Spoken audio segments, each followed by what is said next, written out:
Mimi is in St. Paul listening on KTNF. Hey, Mike. Hi.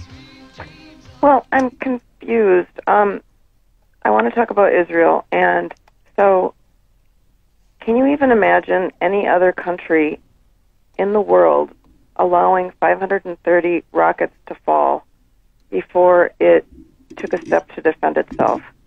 And then hearing the last segment, you guys were talking about not wanting to help fund the Iron Dome. The Iron Dome isn't just to protect Israelis. It's also so that they don't have to fire back and cause casualties in these areas of the Gaza Strip where the population is so densely populated.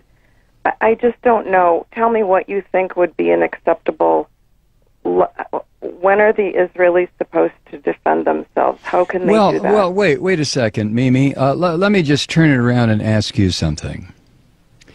You are a family. You have lived in St. Paul, Minnesota for your family and your antecedents for probably, let's say, 100 years. And all of a sudden, I show up on your doorstep, literally on your doorstep. And I say to you, Mimi, get out of this house. This is my house. Let me tell you why it's my house. It's my house because my religion says it's my house. Now get out. Now, I happen to be standing on your doorstep with a gun pointed at your head and at Wait, your... who are you? No. Hold on. No. I listen to you. You listen to me. I don't know which side you're talking for, but okay. All right, Mimi, I'm going to put you on hold so you can go ahead and interrupt if you want to. But I'm standing on your front porch and I order you and your family out of your house. And I tell you that it's my house, not your house. And the reason it's my house and my block and my neighborhood is because my religious belief says it's mine. And you sit there and you say, well, no. What are you talking about? We've been here 100 years. I'm sorry. Get out, Mimi. So you leave. And the reason you leave is because you know if you don't, I'm going to blow up your house and probably blow up your family. So you leave and you move down the street.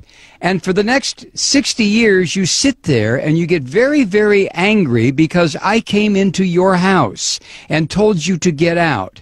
So what you do, Mimi, you decide, well, I know what I'll do. I'm going to start throwing rocks at what used to be my house, and it'll break the windows. That'll make that damn Malloy move. So you start throwing rocks. And then I come outside and I say, Mimi, were you throwing rocks? And you look at me rather sheepishly, and that's when I level an RPG at you and your family and your house, and I pull the trigger, and all of a sudden, whoosh, you're all gone.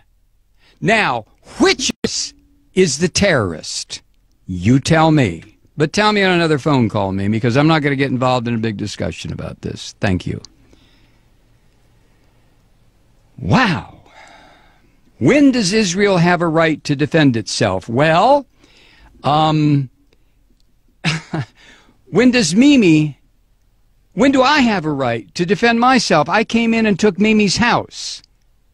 So if Mimi attacks me, who's going to say, well, Malloy, you have a right to defend yourself because Mimi's attacking you? And somebody else will say, yeah, but you took Mimi's house.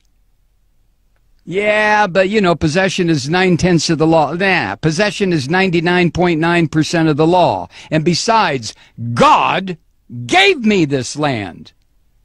What the hell is Mimi doing on it? All I had to do was come here and remind her, Mimi, get out. God gave this land to me.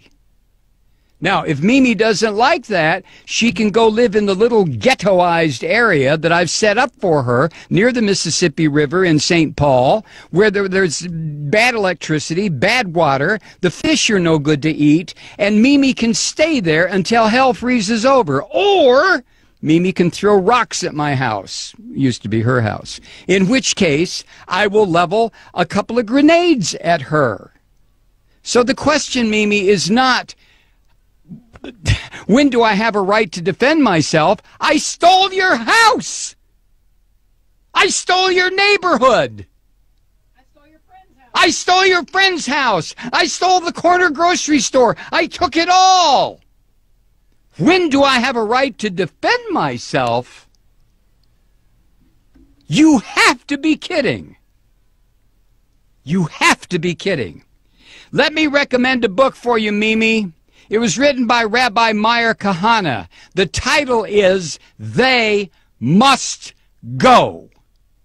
Read it and call me back.